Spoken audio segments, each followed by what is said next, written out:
लगता है मैं इकोनॉमिक्स क्या है, लेकिन अगर मैं एक क्वेश्चन से शुरू करूं तो शायद इसका डायमेंशन थोड़ा सा चेंज हो जाए। क्या आप एक चीज़ को सोच पा रहे हैं कि इकोनॉमिक्स में और इकोनॉमी में क्या अंतर है? ये क्वेश्चन दो सिलेबस का आता है, एक इंग्लिश के पेपर का क्वेश्चन है आपका और दूसरा सेल्फ अपने एक सब्जेक्ट का है। So what do you mean by economics and economy? और इकोनॉमी ही इकोनॉमिक्स है कि इकोनॉमिक्स और इकोनॉमी दोनों अलग अलग है? क्लियर?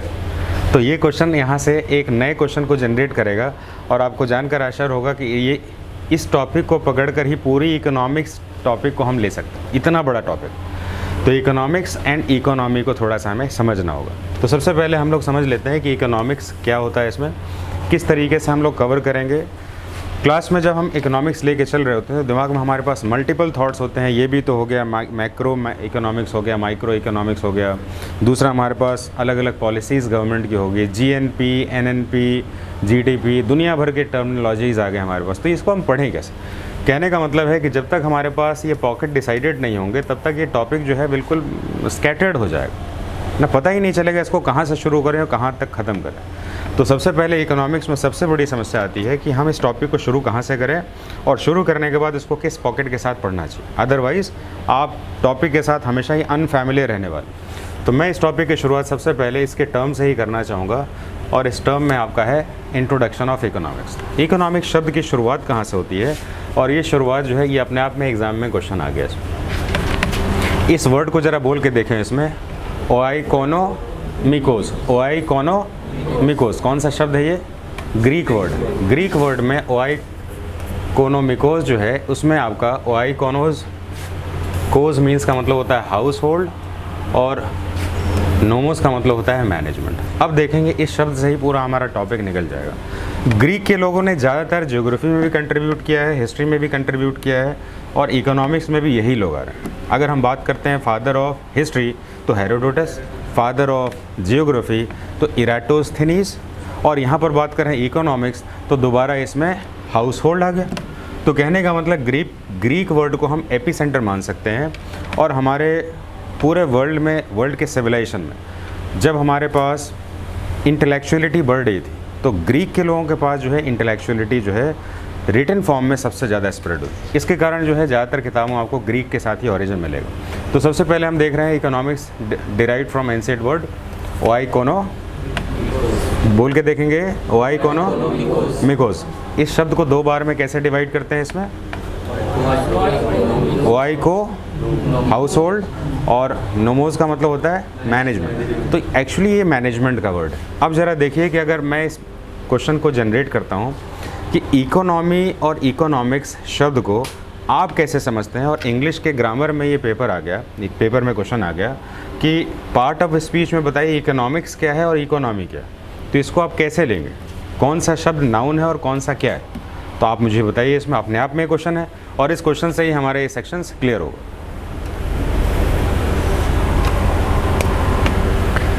इस टॉपिक को मैंने यहाँ से शुरू किया है। इसमें आप देख रहे हैं इकोनॉमिक्स अर्थशास्त्र है और इकोनॉमी अर्थव्यवस्था है। अब आपको यहाँ से समझना होगा कि हमें एक्चुअली में पढ़ना क्या, हमें अर्थशास्त्र पढ़ना है कि अर्थव्यवस्था पढ़ना? क्या लगता है आपको, क्या पढ़ना होगा? शास्त्र पढ़ना होगा कि व्यवस्था पढ़ना होगा? एक्चुअली हमें दोनों पढ़ना होगा, हमें दोनों पढ़ना होगा, लेकिन हमें शब्द तो पता होना चाहिए ना, एक पढ़ने से काम कैसे चलेगा इसमें? तो जब आप कहेंगे अर्थशास्त्र और अर्थव्यवस्था में क्या अंतर है इसमें, तो अर्थशास्त्र में अर्थ का मतलब होता है कैपिटल और शास्त्र का मतलब होता है स्टडी। अर्थ का मतलब होता है कैपिटल यानी पूंजी और शास्त्र का मतलब स्टडी, यानी कि पैसे के व्यवस्थित स्वरूप को हम अर्थशास्त्र कहते हैं। लेकिन जब हम आते हैं अर्थव्यवस्था में तो एक्चुअली में अर्थव्यवस्था में वो सारे मॉड्यूल्स आ जाते हैं जिससे कि पैसे का जनरेशन और उसका डिस्ट्रीब्यूशन होता है। तो एक्चुअली में अगर देखा जाए तो अर्थशास्त्र और अर्थव्यवस्था में ब्रॉडर टर्म कौन सा है? ब्रॉडर आपका अर्थव्यवस्था है, क्योंकि ये व्यवस्था की बात करता है और ये पैसे का डिस्ट्रीब्यूशन सिर्फ करता है, सिर्फ पैसे से जुड़ा हुआ। तो कहने का मतलब है पैसे का डिस्ट्रीब्यूशन को अगर आपको समझना चाहते हैं तो एक एग्जाम्पल लेता हूँ, ज़रा समझ के देखिएगा। जैसे कि मान लीजिए एक दुकानदार है, किस चीज़ का दुकान स्टार्ट करें हम लोग? सीमेंट का दुकान करते हैं। एक एग्जाम्पल लेते हैं, सीमेंट का दुकान है। सीमेंट की बोरी कितने में मिलती है? 100 रुपये की। कितने में? 100 रुपये की सीमेंट की बोरी बेच रहा है एक दुकानदार और दिन में 10 बोरी बेच लेता है। कितना पैसा मिला? 1000। मेहनत कर रहा है, 10 से ज़्यादा 12 पहुँचेगा। इस पैसे के सेक्शन को हमने देखा कि भाई ऐसा है कि अर्थ मतलब पैसा कितना कमा रहा है, एक दिन में 1000 कमा रहा है। क्लियर। अब हम देखते हैं व्यवस्था।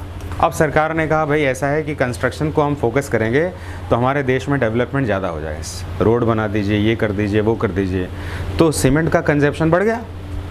आप देख रहे हैं सरकारें सड़कें बहुत ज़्यादा बना रही है, अभी बहुत सारे पार्किंग वाली चीज़ों को बना रही है। अब जो है सीमेंट का सरकार ने एक ऐसा योजना बनाया जिसमें कि सीमेंट का कंजम्पशन जो है दुगना से तिगुना हो गया।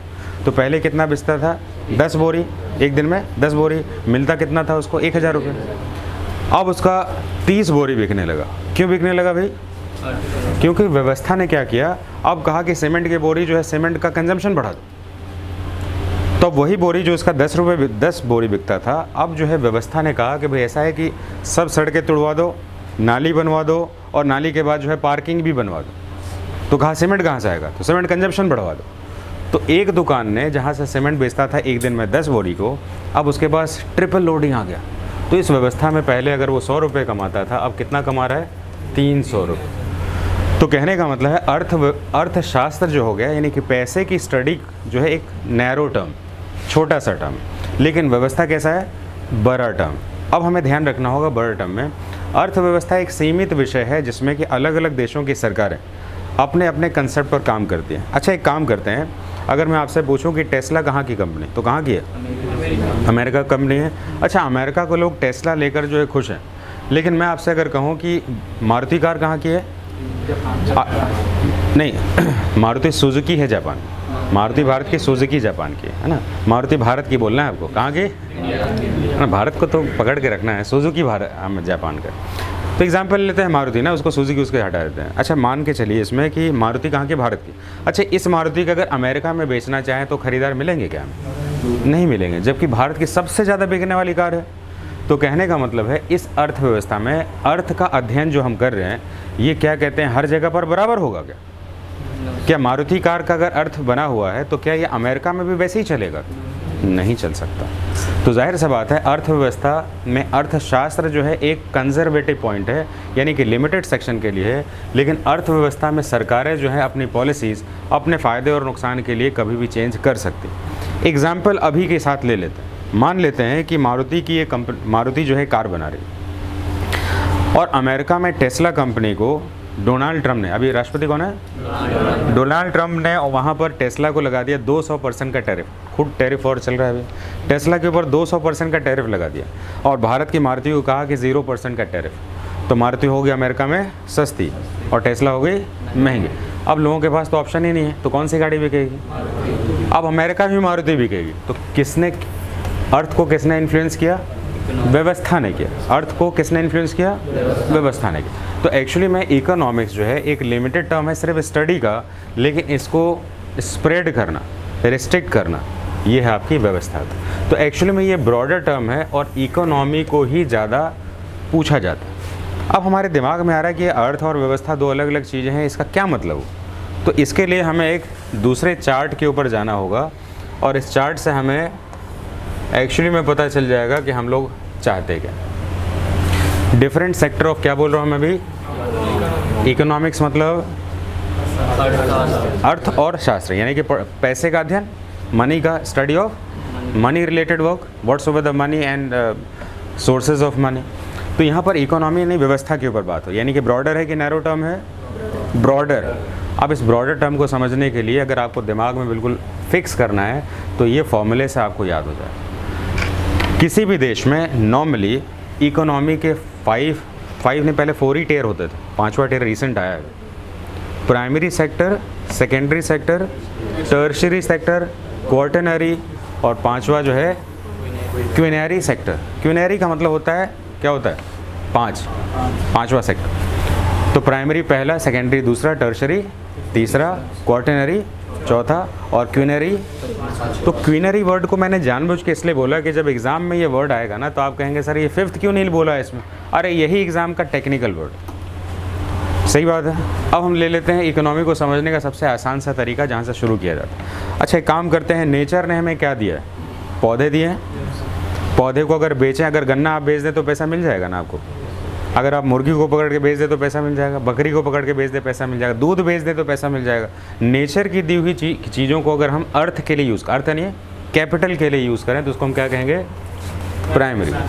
अच्छा, आपको क्या लगता है दूध पी के आप जो है टेस्ला खरीद पाएंगे क्या? लिमिटेड है ना इसका, घर भी तो नहीं खरीद पाएंगे, इसमें कुछ भी नहीं कर पाएंगे। यानी कि जीने खाने के लिए आपका काम प्राइमरी में तो चल जाएगा। अब हम काम करते हैं सेकेंडरी ले लेते हैं। सेकेंडरी में हमारे पास 2 उद्योग आते हैं, मैन्युफैक्चरिंग एंड कंस्ट्रक्शन। मैन्युफैक्चरिंग में क्या होता है, अच्छा मिट्टी फ्री में मिला हुआ है, मिट्टी को हम जमा दें, ब्रिक्स बना दें, तो ब्रिक्स में हमने क्या लगाया, कुछ भी तो नहीं लगाया, उसमें सिर्फ थोड़ा सा परिवर्तन किया, उसको आग में जलाकर पका दिया। तो ऐसी कोई चीज़ जिसको नेचर ने हमें फ्री में दी है और उसमें हमने सिर्फ थोड़ा सा चेंज किया है और उसको हमने दूसरे सेक्टर में डाल दिया। अच्छा, एक काम करते हैं, नेचर ने हमें दिया स्पाइसेस, क्या दिया, मसाले दिए, हल्दी दे दिया और हमने इसको पीस के पॉलीथीन पैकेट में डाल दिया, कुछ भी नहीं किया, तो क्या हो गया, मैन्युफैक्चरिंग हो गया ना। जो हल्दी पहले हमें मार्केट में ऐसे किलो के भाव मिलता था, वो पैकेट में मिल गया। अच्छा, एक काम करते हैं, अगर रॉ हल्दी मतलब किलो में मिल रहा है, अगर 100 रुपये किलो मिल रहा है, तो पैकेट में जो होगा वो महंगा होगा सस्ता होगा, महंगा हो जाएगा। यानी पैकेजिंग करने से इकोनॉमी का सेक्टर बढ़ा कि नहीं बढ़ा इसमें? तो यानी कंस्ट्रक्शन एंड मैन्युफैक्चरिंग अब ये बढ़ गया। यानी इकोनॉमी, प्राइमरी इकोनॉमी, जो हम साइकिल भी शायद नहीं खरीद पाते थे, अब यहाँ पर चांसेस हैं कि हम मसाले बेचकर, एमडीए जैसे मसाले बेचकर, एक आते हैं ना ऐड में आते हैं इसमें, वो भारत के one of the richest person है और सिर्फ एमडीएच मसाले बेचकर है। और एमडीएच अगर मसाले बोले जाए तो कौन से सेक्टर में से है? क्योंकि किसी भी रॉ मटेरियल को उन्होंने पीस कर पैकेजिंग करके एक मसाला बेच दिया इसमें। अब हम आते हैं टर्शरी सेक्टर। टर्शरी सेक्टर पर अब हम प्रोडक्ट को भी मिनिमाइज़ करने लगे, सबसे ज़्यादा प्रॉफिट में जा रहे हैं, बता रहे। तो प्राइमरी नेचर ने दिया है, इसलिए लोग किसानी छोड़ रहे हैं, क्योंकि वहाँ पर कुछ भी कर लें ज़्यादा पैसा नहीं मिलेगा। सेकेंडरी में उसमें कुछ चेंज करके ईंट का भट्टे उट्टे बना लेते हैं इसमें। टर्शरी में जब आ रहे हैं तो हमारे पास जो है 2 इंपॉर्टेंट सेक्टर होते हैं, एक होता है बैंकिंग और दूसरा होता है इंश्योरेंस। क्या क्या होता है? Banking and insurance. बैंकिंग में क्या होता है कि, अच्छा एक बात बताइए, बैंक वाले को जब आप पैसा देते हैं तो उस पैसे के बदले आपको ब्याज देता है 6%, 7%, क्या वो अपने जेब से दे रहा है क्या? क्या करता है वो पैसे का? 100 रुपये आपने जमा किए तो 100 रुपये को क्या करेगा, किसी को ब्याज में दे देगा और कहेगा 10% लूँगा आपसे। क्या करेगा? और आपको 100 रुपये का ब्याज कितना देगा? 5%। यानी 5% आपको देगा और जिसको उसने दिया उससे 10%। तो मुनाफा कितना हुआ? बिना कुछ काम किए सिर्फ पैसे का आगे पीछे करने से 5% का ब्याज हुआ कि नहीं हुआ? और ये 5% का ब्याज अगर उससे करोड़ों लोग ले लेते हैं तो आज भारत में जितनी बैंकिंग व्यवस्था चल रही है सिर्फ और सिर्फ इसी मॉडल पे चल रही है। सही बात है कि नहीं? बैंक में बैठने वालों क्या नोट छापते हैं क्या? कुछ नहीं करते, सिर्फ एक पॉलिसीज़ को प्रीफर करते हैं। दूसरा ले लेते हैं इंश्योरेंस। मान लेते हैं किसी ने हेल्थ इंश्योरेंस लिया, कितने लोगों ने? 100 लोगों ने। 100 में डेटा ले लेते हैं, 100 लोगों ने हमारा हेल्थ इंश्योरेंस लिया। अच्छा, बीमार होने के लिए हेल्थ इंश्योरेंस लेते हैं। अगर सभी ने 100 लोगों ने 100 रुपये जमा किया, अच्छा 1 रुपये जमा किया, कितना रुपये हो गया? 100 रुपये हो गया। और मान लेते हैं 100 लोगों में से 10 लोग बीमार पड़ गए, कितने लोग? 10। और सभी को 1 रुपये का खर्च भी लग गया, कितना खर्च हुआ? 10 यानी 1 साल में 100 रुपये कमाए और कितने खर्च किए? 10 रुपये उसने दे दिए जिसको ज़रूरत था इसमें, लेकिन बचा कितना उसके पास? अच्छा, कोई आदमी बीमार होना चाहेगा? कहीं कहेगा हम बीमार नहीं हो तो हमारा पैसा दे दो, कहेगा नहीं ठीक है, अच्छा है, सेफ्टी तो रहे। लेकिन 100 लोगों में से 10 लोग बीमार हुए, 10 लोगों को 1 रुपये दे दिया, कहा कि ठीक है आप अपना इलाज करा लो, और बचा 90 रुपये, उससे उसका सेक्टर बढ़ गया। तो बैंक ने और इंश्योरेंस ने क्या कुछ काम किया? पॉलिसीज़ सिर्फ पॉलिसीज़ बनाई एक ऐसे सेक्टर में, और इस पॉलिसीज़ के बेसिस पर कौन सी इकोनॉमी को खड़ा कर दिया? Tertiary sector. अब हम देख रहे हैं कि इस इकोनॉमी को भी पछाड़ने के लिए एक नया टर्म आ गया जिसको कहते हैं क्वार्टरनरी। ये 2000 का शब्द है आपका। 2000 का मतलब आप 2000 समझ पा रहे हैं कि नहीं? जैसे 1998, 28, 38, 48 होता है, इसी तरह जो 2000 आया था तो ये क्वार्टरनरी सेक्टर आया था उस समय। टर्शरी सेक्टर तक हुआ करता था पहले, फिर ये क्वार्टरनरी सेक्टर आया तो उसमें हमने कहा कि इसमें कौन सा सेक्शन है, तो इसमें हमारे पास नॉलेज सेक्टर करके एक वर्ड आ गया। और इस नॉलेज सेक्टर में एक और चीज़ जुड़ गया जिसका नाम था आपका सर्विसेज। सर्विसेज जुड़ गया, यानी कि नॉलेज यानी कि आपकी इंटेलेक्चुअलिटी का प्रयोग किया गया। मान लेते हैं कि अगर आपने मोबाइल यूज़ कर देखिएगा ऐसा मार्केट कैसे चेंज हो रहा है। आपने मोबाइल यूज़ किया, आप यूट्यूब में कुछ पढ़ाई कर रहे हैं, फ्री में पढ़ाई कर रहे हैं, ठीक है। अब यूट्यूब में आपने कोई चैनल डाला कमांडेंट अकेडमी, और कमांडेंट अकेडमी आने से पहले आधे मिनट का ब्लिंकिट का ऐड दिखा दिया आपको, ठीक। ऐसा होता है कि नहीं होता है इसमें? ना चाहते हुए आपको जो है मेक माई ट्रिप का ऐड दिखा दिया आपको, ठीक है। आपको ज़बरदस्ती का कोई जिम का ऐड दिखा दिया, आपको प्रोटीन का दिखा दिया। आपने कहा प्रोटीन, कितने लोगों ने देखा उसको? 1000 लोगों ने देखा और 500 लोगों ने या 100 लोगों ने कहा चलो ये चीज़ खरीद लेते हैं। अच्छा, उस आदमी ने इस पर कुछ काम किया क्या? कुछ भी तो नहीं किया, सिर्फ मोबाइल के ज़रिए आपको दिखाया कि सर्विसेज ये, ठीक है। आज के दिन में विश्व में सबसे ज़्यादा डेटा किसके पास है? गूगल के पास। गूगल को लोग पैसा क्यों देता है? क्योंकि डेटा ज़्यादा है ना, सर्विस प्रोवाइडर है। गूगल क्या है? Service provider. तो इतना बड़ा सर्विस प्रोवाइडर हो गया, इसने सारे इकोनॉमी के सेक्शन को पछाड़ दिया और एक क्वार्टनरी में चला गया। अब आप कहें क्वार्टनरी के बाद बचा ही क्या? क्विनरी सेक्शन में क्या जाएगा? अब ये चला गया सबसे हाईएस्ट लेवल पर, जिसके कारण नेपाल की क्रांति हो गई। नेपाल में क्रांति हुआ पता है ना आपको? और उसको कहते हैं पॉलिसी मेकिंग। अच्छा काम करते हैं, गूगल मान लीजिए भारत से 100 रुपये कमा रहा है और भारत सरकार ने कहा तुम 100 रुपये कमा रहे हो, 10 रुपये टैक्स दोगे। गूगल ने क्या कहा? हम तो आपको टैक्स नहीं देंगे। तो सरकार ने कहा गूगल भारत में बंद। तो ये तो पूरा ज़ीरो हो जाएगा। अच्छा चाइना में गूगल चलता है क्या? कुछ नहीं चलता है। तो कहने का मतलब है गूगल अपने पास अपने रखे, अगर सरकार ने पॉलिसी बना दिया तो ये सारी सर्विसेज कैसी हो जाएंगी? ज़ीरो हो जाएंगी। जिस सीमेंट के दुकान वाले ने एक साल में 10 बोरा, एक महीने में 10 बोरा बेचता था, अब सरकार ने पॉलिसी बना दिया कि खूब सारी सड़कें बना दो, सीमेंट का कंजप्शन बढ़ गया। तो इकोनॉमी किसके कारण बढ़ गई? यहाँ पर पॉलिसी के कारण। तो हमारी 5वीं सेक्टर ऑफ इकोनॉमी में highest level of focus determination on decision making, policy making में चला गया। तो अगर पूछा जाए कि हमारी अर्थव्यवस्था का सबसे हाईयर चैनल कौन सा है जिसमें सबसे ज़्यादा प्रॉफिट मार्जिन होता है या पैसा जनरेट होता है, तो इसका नाम क्या है आपका? क्विनरी सेक्शन, 5वां सेक्टर। अच्छा एक काम करते हैं, एक लोहा बेचने वाला आदमी है, बहुत कॉमन सा एग्जाम्पल बता रहा हूँ, कुछ भी चीज़ ले सकते हैं, कुछ भी ले सकते हैं आप। मैंने एक एग्जाम्पल लिया, मकान बनाने के लिए लोहा बेचते हैं ना इसमें, तो लोहा बेचने वाला दुकान है और बजट पास होने वाला है। ऐसे ही एग्जाम्पल्स चलने वाले हैं। तो मान लेते हैं बजट कल पास होगा या एक हफ्ते बाद पास होगा, और जो लोहा बेचने वाला दुकानदार है ना, उसको पता चल गया कि लोहा का कीमत जो है सरकार इस बार दुगना करने वाला है। कितना? दुगना। तो अभी वो 100 रुपये में बेच रहा है, तो वो 100 रुपये में बेचना जारी रखेगा कि रोक देगा? क्योंकि अगले हफ्ते से कितना बिकेगा? पक्का है ना इसमें? सही बात है। अच्छा ये इतना डबल का प्रॉफिट कैसे हो जाएगा? कैसे होगा? समझ में आ रहा है आपको? उसी अर्थव्यवस्था में कुछ भी नहीं हुआ, डबल नहीं 5 गुना भी हो सकता है, 5 गुना भी हो सकता है। अच्छा मान लेते हैं कि आप एक गाड़ी खरीदने जा रहे हैं, फॉर्च्यूनर ले सकते हैं, 50 लाख की गाड़ी है। इसमें सरकार ने कहा कि जीएसटी हम 28% अब ज़ीरो कर देंगे। तो कितना हो गया? 25% एवरेज में मान के चलिए। अगर 25% घट गया तो 50 लाख का 25% घटना, समझ रहे हैं आप कितना हुआ? और मान लीजिए कि ये बात अगर फॉर्च्यूनर वाले को पहले पता चल जाए, कितना? एक हफ्ता पहले पता चल जाए, तो गाड़ी की सेल को बढ़ाएगा कि घटाएगा? बढ़ा देगा ना, उसको बढ़ा देगा। इसमें जाहिर सी बात है महंगे में बिक जाएगी, क्योंकि इसके बाद वही गाड़ी कितने में बिकेगी? 25% सस्ते में बिकेगी। अच्छा 25% का स्लैब, इतना बड़ा स्लैब होता है, ये किसके कारण चेंज हो रहा है? ये जो गवर्नमेंट ऑफिशियल